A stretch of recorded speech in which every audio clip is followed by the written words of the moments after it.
Man, I can't remember what year it was, but I remember talking to one of my friends, and his kids are older than mine, and his kids are beginning to go off. I think he was on his second kid going off to college or whatever. And he was telling me how much college was costing him and his wife, and the size of the checks he was in the right form at the time. And I quickly identified myself as someone that's not for that. No, sir, not me. I'm not for that. Hey, it's about time we did this. Welcome to Parenting Uncensored. Man, sit your dumb ass down. We're excited to dive into real, honest conversations about raising kids. You have children. Yep. You have more than 3. I might, ain't no telling. Okay, that's fair. As a parent of 3 amazing adults myself, who all went to college and grad school on full scholarships, I want to share what works. We'll be taking a strong stance against ineffective strategies like gentle parenting and others, and focusing on building resilient, successful individuals. I believe in myself and believe in this shit I'm saying. At some point, I have to make a conscious decision to show it. And either you're going to choose to be excellent and you're going to do better, or you're going to sit your chump ass down and you're going to keep me in the same shit over and over. Oh, shit. Let's come back to that, because I want to talk about trash ass podcasts. Man. This platform isn't about just academics, however. It's about preparing our kids for life's challenges from day one and helping them become productive members of society. Who you are is good enough to become who we're supposed to become. But you got to have that faith and belief in yourself. From the moment we become parents, we start the journey of self-discovery. We are pushed to our absolute limits by our darling. I've got one other thing I want to show before we jump into this. Pull it up. Let's see. That.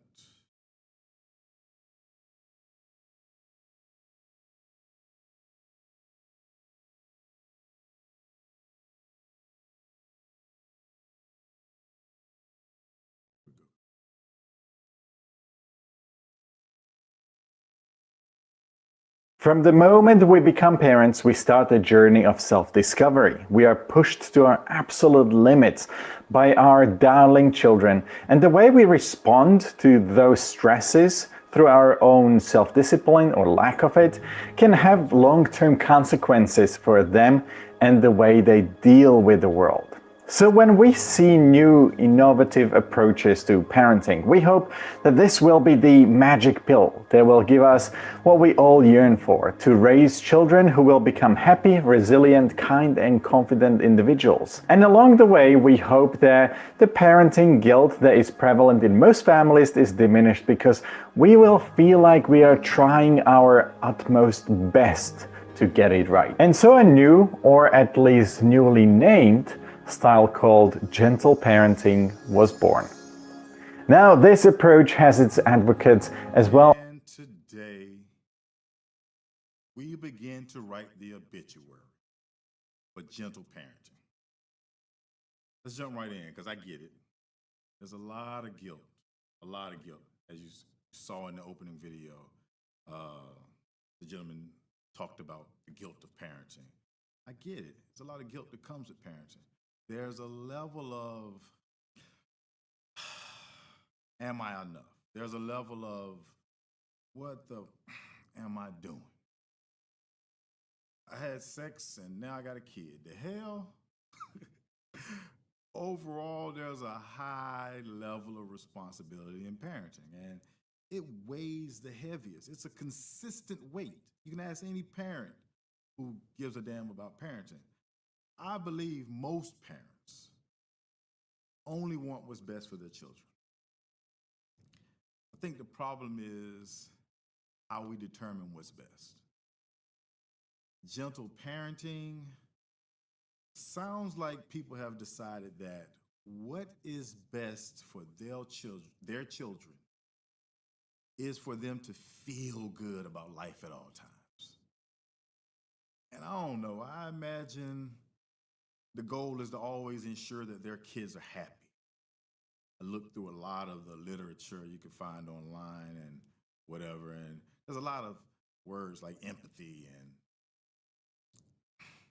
man, listen, from what I've read, from what I've seen even, the process trains children to live in a world that doesn't exist.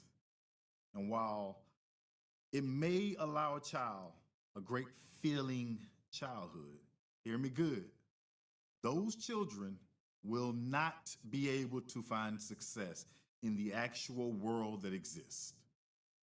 Now, before I go any further, I want to let you all know where I'm coming from. That I understand the obvious parenting guilt that comes from having, I guess, birth that seems to have birthed this movement of softness. This ain't even participation trophy. This is, I just get a trophy for saying I want to play football. Hell, after that, you ain't even got to play. You already got the trophy. But damn it, y'all gone too far. This ends today. It may have been birthed years ago, but it stops today. Gentle parenting is over. I'm personally signing the certificate. Its expiration time is 12:47 p.m. or whatever time it is where you presently are. I want to go into something real quickly for you, and we'll come right back.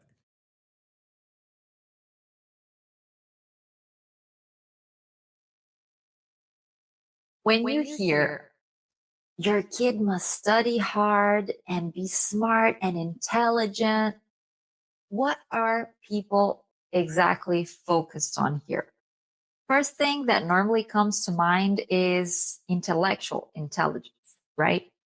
To succeed in life, to get into a good college, to land a good job. But what if we were to start focusing more on the emotional intelligence to give our children, an even better shot in life? So here are 4 things that you can start. What if we didn't? What if we didn't focus on that? Seeing that they have to go into a world that doesn't give a damn about their emotions. What if we didn't focus on that? What if we focused on teaching them things that they are going to need to be successful, to enjoy life, and also tell them that these other things, these other attributes, if you will, I can help you figure those out, right? Or we can help you figure those out. Or a therapist can help you figure those out. But the crux of what the responsibility of any parent is to raise a child so that they're not just surviving, that they are thriving, that they are active participants in a society, and that they have the tools to fight through, get them over whatever roadblocks that may be handed to them in life.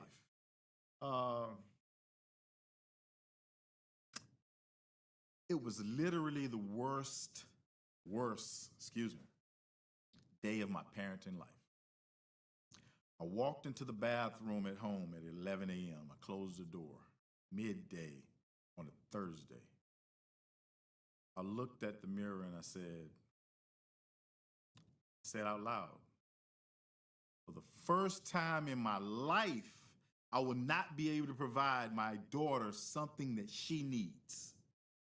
And I cried. Not a strong, manly cry. I cried because the weight of the situation at hand and the guilt I felt for having us in this situation. My daughter was 17. She was a spring semester senior in high school. And I had just come to the realization that as much as she wanted to go to college, I couldn't afford to send her. And it crushed me. It crushed me. And the only thing I remember from that day, besides that moment, was finally getting myself together, wiping my face, looking back in that mirror and saying, well, this is where we are now. And so it doesn't matter all the things that I didn't know that got us here, all the things that I did that landed us here, all the things that I allowed to happen that landed us here. We got to go forward. And going forward meant holding your head up, going back to the drawing board, putting the guilt aside and figuring out a path forward. And what did that look like? Well, before I could even figure out the path forward, let me explain how we raised our kids. My wife and I both attended college. I attended it later in life. She attended it right after high school. We both, quote unquote, paid our own ways, basically student loans, right? As I raised my kids, as we raised our kids, there was one constant, and that was my wife and I would work hard, bust our ass, and figure out ways to create opportunities, create experiences that would allow our children to run around and gain the experiences they needed to begin to inquire about life and figure out kind of what path or paths that they may want to take with their own lives.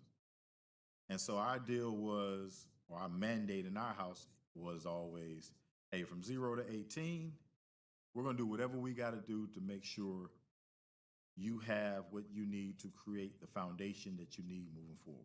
So we'll do all the sacrificing. We'll pay for those things, right? Whether it's athletics, academics, whatever it was, we're going to figure that out. But at 18, it's two things to always remember. And these are the goals that we gave them. You are going to college and you will pay for it. Now,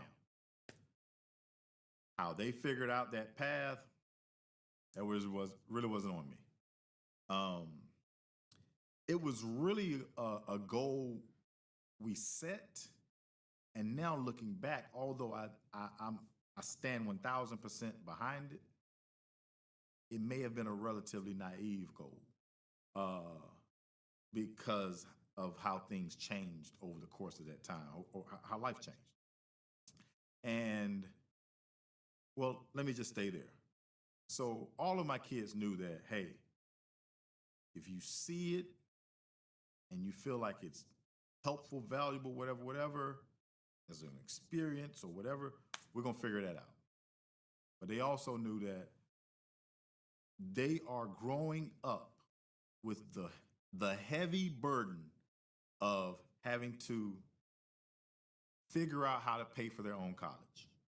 Even as my older two kids got into middle school and high school and realized that some of their friends' parents were just basically footing the bill for college, right? And they would come home and say, yeah, you know, I was talking to my friend such and such, and her mom and dad are just paying for her college. And they were saying it like that was news to them because they had never heard of that, obviously, at my house. And they were saying it like, hey, maybe you didn't know, but Some parents pay for their kids. And it was with no hesitation that I would always say, that's cool. That's good for them. I guess it's good for them, but that ain't got nothing to do with the situation here. Situation here is you're going to college, and not only you're going to college, you're going to figure out how to pay for it. My oldest daughter, athletic, she did volleyball, she did a bunch of sports, but eventually it became travel volleyball and travel soccer. By high school, she was being recruited in volleyball, and we went on some college visits. And around 10th grade, though, she came to me in a real grown-up moment to this day, I would say, even as a 15-year-old. And she said she was going to quit volleyball. At the time, she had a couple offers on the table. Coaches talking to her. But she had just entered volleyball season that year in high school. And coach was, I would say, a little rough around the edges if this was PG parenting. But because it's parenting uncensored, I'll tell you, coach was a complete bleep hole. I'll still censor that. And not just in a tough coach mode, right? Just her words to me was, he's taking all the fun out of the sport. To me, it's volleyball, right? It's a sport. And when she said that, she also said, so I'm quitting. And my response was, well, what are you going to do if you quit volleyball?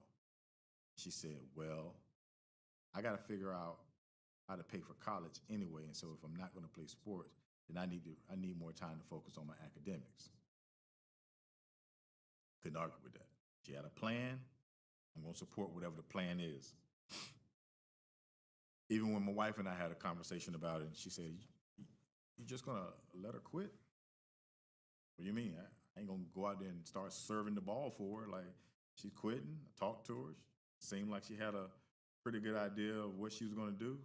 This is the path we're going at. By this time, she had always wanted to be a veterinarian. And we had spent since 6th grade going through all these different processes of figuring out what the path would be, studying the best college to apply for. We know it's a grad school program. We got all these things lined up. Visited grad schools. She had began to look at various schools that had strong volleyball programs and veterinarian programs. I still remember some of them to this day. And now, a year later, she finishes up her junior year. During her junior year in high school, she had a substitute teacher that came in because one of her teachers in school got pregnant and left on maternity leave.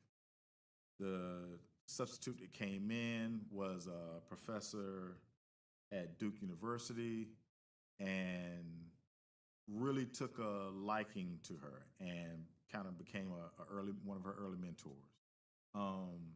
She eventually, through that relationship,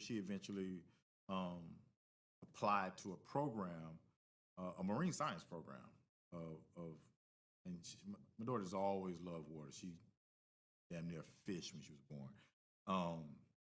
since she was born. She applied to this marine science program, got in. She goes down to University of Miami, and the first day there, she calls and says, Dad, this is what I want to do. I want to be a marine scientist. The hell? That's my thought. But what I said was, okay, that's great. Enjoy your time. I'm thinking it's going to pass, and how that goes. Every day she's calling, though. And she has commandeered the public space in the dorm that they're keeping them in. And the whiteboard, she's just taken over it, and she's began to kind of do she's really deep diving into this whole marine science thing. When she came back, she was a changed person. She was still saying, hey, I wanted marine science, blah, blah, blah. And so now it's like, okay, hit the reset. We got to figure out what that path looks like. So we began doing everything imaginable to figure out, well, what does the path look like now? Because we've got to help get this ball rolling. Figure out everything we think we need to do. And we go forth, and she goes forth into her senior year of high school. Apply to colleges, an array of colleges that she had selected based on the criteria she had figured out. And of the colleges she was accepted into, she ended up deciding she was going to go to Florida, accept and go to Florida State University down in Tallahassee, Florida. Now, me, I'm a Miami Hurricanes football fan. To me, Florida State wasn't a college. It was just a football team. And so the Seminole logo was a football logo. But my daughter, we go college visit. I'm thoroughly impressed. I can't lie. I'm calling some friends of mine from the school saying, bro, they really got they together, bro. Like I'm saying some of the things, so much so that some of my friends are like, hey, bro, stop saying, you're saying too many good things about Florida State. Cool. She decides this is where she's gonna go. We paid a deposit. Then the one moment I'll regret till I leave the earth. We stopped by the school store on the way out. And I bought a bunch of Florida State stuff. For her, not for me, for her. But it hurt just the same. I can't even recall. What are those colors? It ain't red, it ain't, whatever. But we leave there, before we leave there, there's one last department we have to go to. And it's I don't recall, it's the finance something, right? It's the last time I've actually been in that building been in a building like that on the college campus since that day.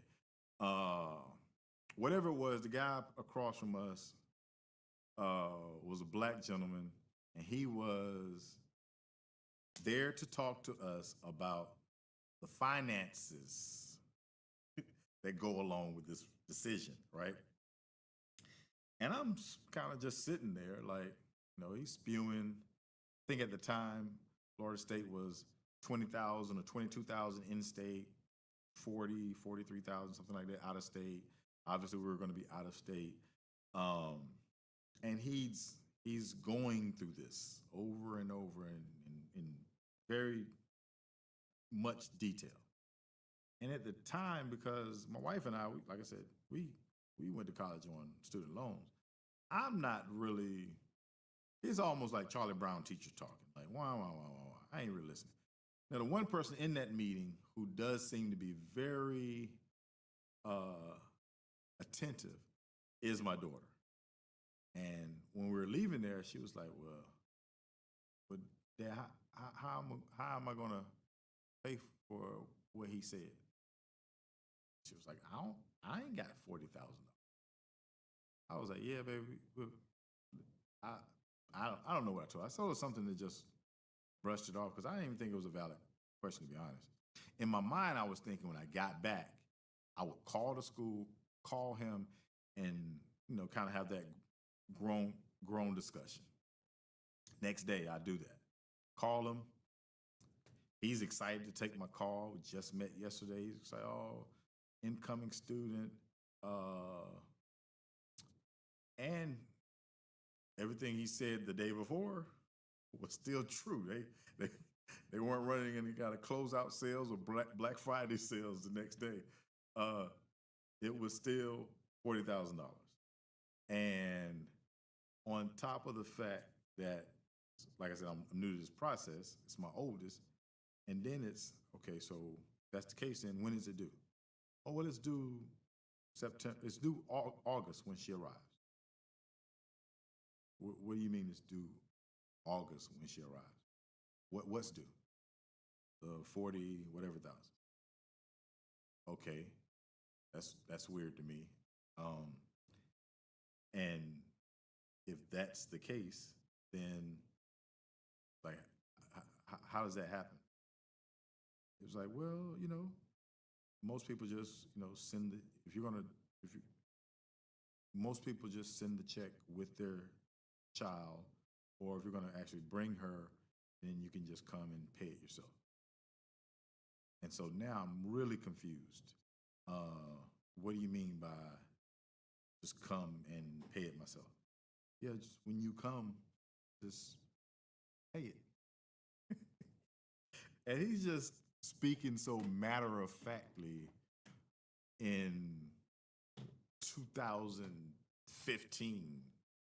He's speaking so matter-of-factly, like you're just supposed to just show up with a check for $40-some thousand and give it to them so that they can teach for a year? All right, so I'm trying to process this. Then he tells us about this other program. I think he may have told us about this the day before, but the program was basically incoming freshmen, and it was basically because they had whatever situation was. It was a program where you go study abroad for a year. And I want to say that qualifies everyone for in-state tuition. So immediately, all right, she's starting in Europe, right? Because yes, college, but yes, apparently it's a financial decision. She was with that. She thought it was a great idea. She wanted to do it anyway. Boom. Next day, I kind of called her high school. Want to set up a meeting with her counselor because, hey, we ain't really had a lot of conversations with the counselor anyway. But we definitely ain't had no conversations about, hey, it's gonna cost. Y'all gonna have to pay. Somebody got to, whatever, right? Cool. We go have this conversation with the counselor and realize ain't no scholarships available. We just walked out of there with a real clear, I was gonna say dark, but a real clear understanding that the situation, the only thing that changed in the situation between when we walked in to when we walked out is that it was clear that there was no help. We left my daughter at school, wife went to work, I went home instead of going back to work. And that's when I walked in the bathroom and cried and felt so low. Did not understand how I had gotten here. But I knew I didn't have time to kind of wallow in it. And that's when it started. Now, that would have been a perfect time for me, right? Oh, I can start gentle parenting.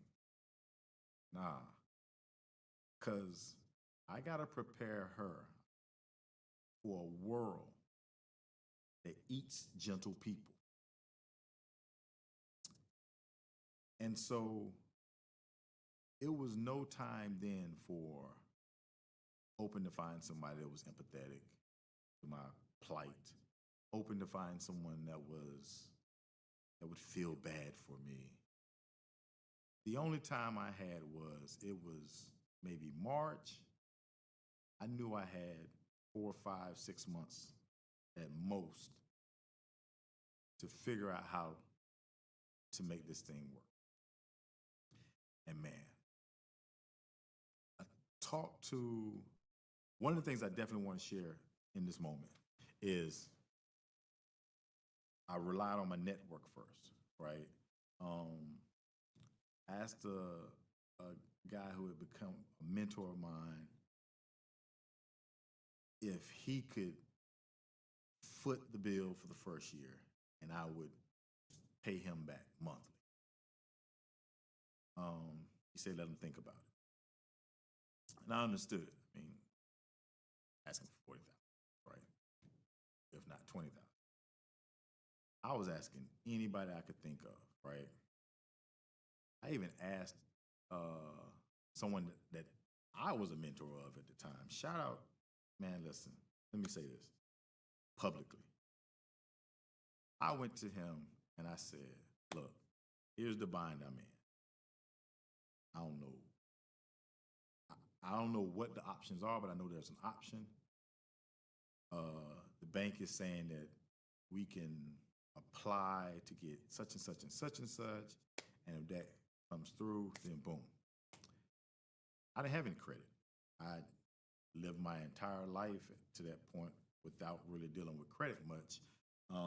It was always kind of a discipline that I had created, just being an entrepreneur that, listen, if I wanted something, I delayed trying to get it on credit, and I would just save up till I had enough money to buy it straight out. And I did that with everything.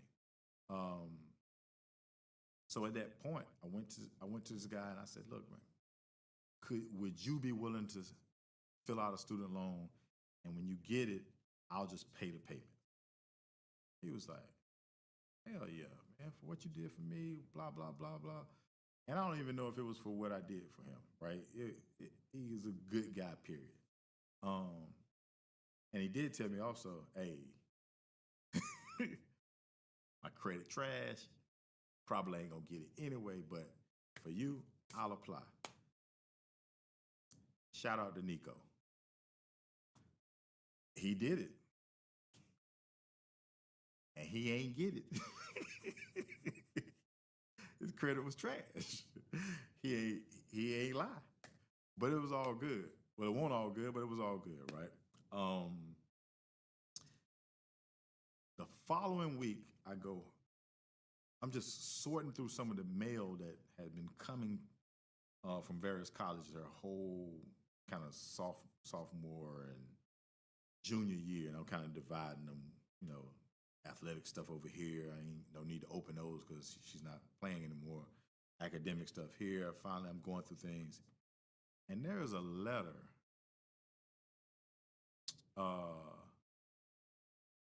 There's a letter from a college I never heard of.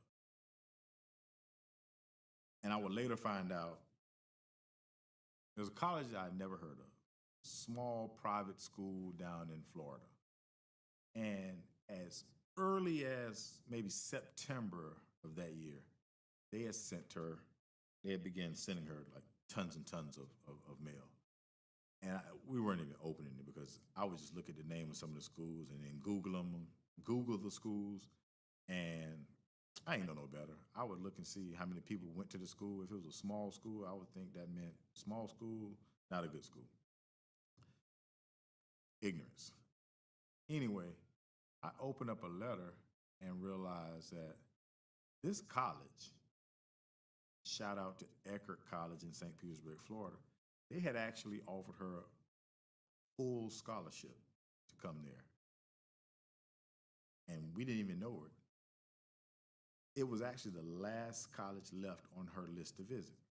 Now, by this time, we were ready to cancel it because she had already committed to Florida State, but she was kind of like, well, I'm gonna still go. So following week, her and my wife went on that visit. And I was like, look, I'm gonna stay here. I'm gonna work because right now we need money more than anything. And I ain't never heard of that school. She goes down to Eckerd. They roll out the red carpet for her. And long story, names all over the place, this and that. They've got marine science as an undergrad.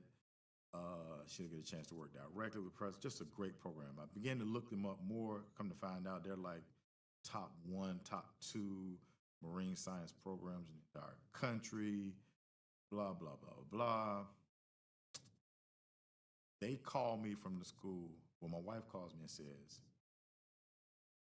she wants to go here. Bro, there's no way she wants to go here. I just saw her last week, how her face was like delight, just overwhelmed with delight. I know where she wants to go. We're gonna figure out the money situation. She ain't gotta make a decision, but she was like, no, this is really where she wants. And she was like, and it feels like they really want her, and I like it here too. Like, it feels like her. So I'm like, really? Yeah. Hey, okay, well, whatever. So she makes that decision. Now, why do I tell that story? Not just because it was a happy ending, because God knows it was. Because when I ended up going down, we made another visit the following week. I got a chance to see it, and hell, I don't know what I'm looking at. I'm just looking at buildings. I'm like, okay, yeah, it's a college. It's here. But yeah, they wanted her, and it was a great school. And by that time, I'm starting to talk to people, and they're like, it's a great school, a really great school. But why is that story important? Because we saw the darkness. I saw the darkness that life had presented. And at that time, as a parent, all you want to do is just grab your child, hug them, and make things feel better. But that's not life. That's temporary. And everything that I've been able to see as I research this gentle parenting movement has been about that, about making them feel better, teaching them about empathy and how to show empathy and how to receive empathy in this. And I get it.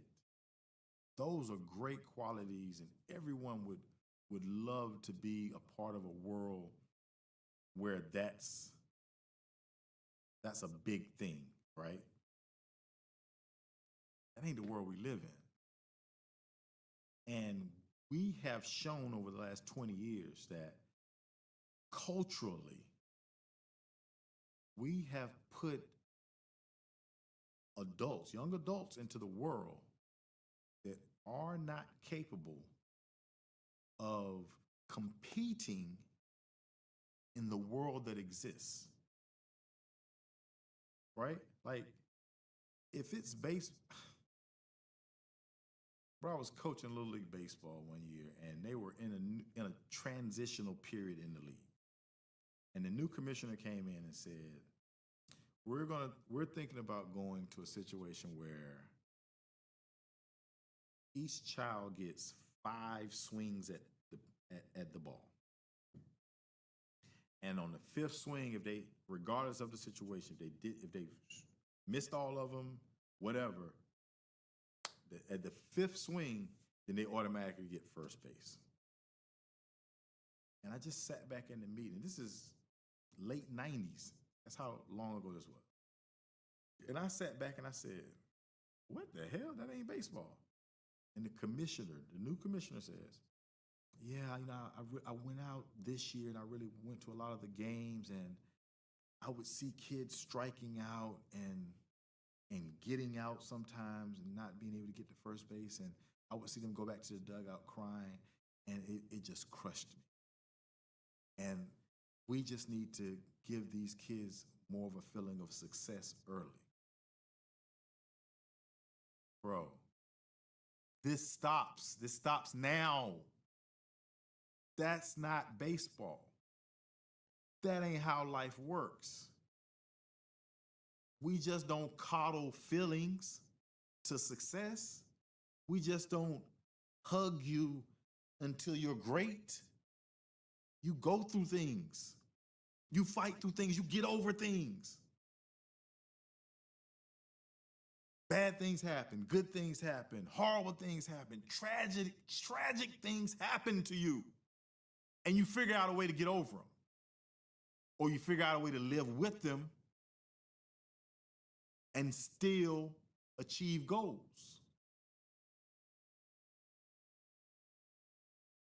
But I think it's important today that not only do I give shout outs to Nico, shout outs to my friend out. He wouldn't want me to say his name, so I won't, but he ended up coming back to me. And the next time I seen him was about maybe 2 weeks later, and he was like, hey, I can do it. Figured out the numbers. I'm going to send an email over as soon as I leave with the breakdown. And I looked at him, man, and I just shook his hand. I was like, bro, it means so much to me. But I don't even need it no more. She decided to go to such and such, da-da-da-da.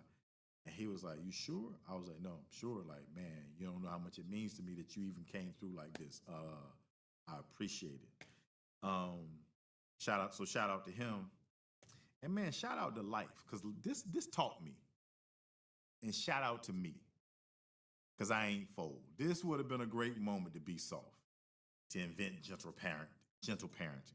But my responsibility as a parent is to raise adults who can not just survive, but thrive in a life and be an active participant of life and culture.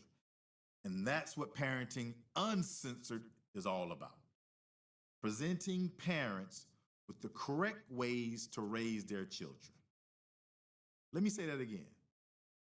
Parenting Uncensored is all about presenting parents with the correct ways to raise their children. I can hear all you softies now.